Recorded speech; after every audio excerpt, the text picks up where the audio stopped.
نامت عيوني تحت ردة وسايلك واستوطن إحساسي هدوء وسعادة بنهاية آخر حرف رحت أتأملك وأخذت حلمي تحت خدي وسادة أنهيك رحلة وابتدي بك من أولك ما مل شوفي من شريط الإعادة غيبوبة إحساس ومشاعر منك ولك يعيشها شاعر بعقل وركادة أصحى وأنا في قمة إحساسي أسألك زدني حبيبي من ولعها زيادة خليني أجهل كل حاجة ولا أجهل وأصد الروتين وأكسر قيادة نامت عيوني تحت ردة وسايلك واستوطن إحساسي هدوء وسعادة بنهاية آخر حرف رحت أتأمل وأخذت حلمي تحت خدي وسادة أنهيك رحلة وابتدي بك من أولك ما مل شوفي من شريط الإعادة أبحر مثل ما في البحر تبحر الفلك فاقد نظام السيطرة والقيادة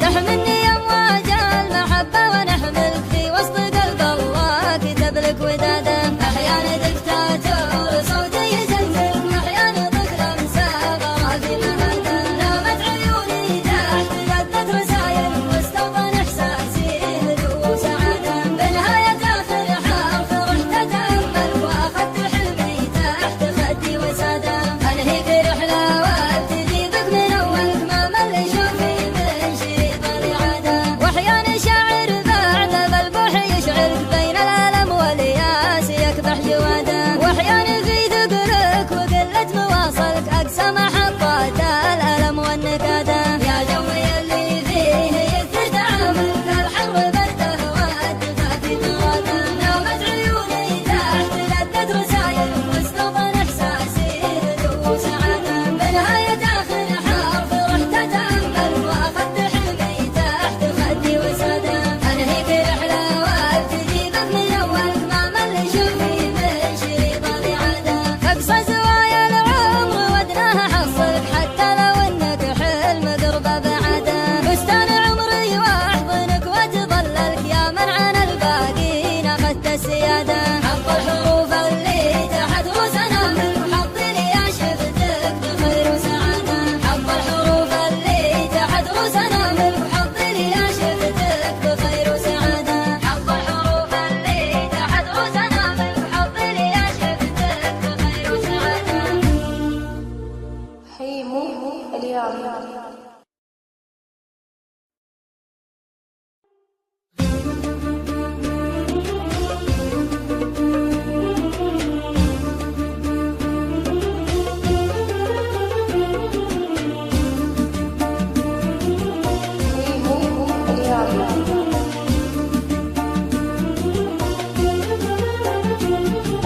نامت عيوني تحت ردة وسايلك واستوطن إحساسي هدوء وسعادة بنهاية آخر حرف رحت أتأملك وأخذت حلمي تحت خدي وسادة أنهيك رحلة وابتدي بك من أولك ما مل شوفي من شريط الإعادة غيبوبة إحساس ومشاعر منك ولك يعيشها شاعر بعقل وركادة أصحى وأنا في قمة إحساسي أسألك زدني حبيبي من ولعها زيادة